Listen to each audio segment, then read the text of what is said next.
घराच्या मुख्य दरवाजावर लावा ही वस्तू. जर तुमच्या घराच्या मुख्य दरवाजावर गणपतीची मूर्ती असेल तर तुमच्यावर येणारं प्रत्येक संकट हे दरवाजातूनच माघारी जातं आणि तुम्हाला आयुष्यात पैशाची कधीही कमी भासत नाही. घराच्या मुख्य दरवाजाजवळ शमीचे झाड लावणं देखील शुभ मानलं जातं. या झाडामुळे घरात सकारात्मक ऊर्जा राहते आणि आयुष्यात पैशाची कमी भासत नाही.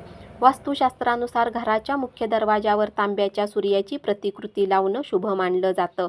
यामुळे घरात पैशाशी संबंधित सर्व प्रकारच्या समस्या दूर होतात आणि घरात सकारात्मक ऊर्जेचा प्रवेश होतो. घरातील वातावरण प्रसन्न राहतं, सोबतच आरोग्याच्या समस्या देखील दूर होतात. घराच्या मुख्य दरवाजाजवळ कधीच बूट चप्पल सोडू नका. घराच्या मुख्य दरवाजा आहे तो भाग कधीच अंधारात ठेवू नका.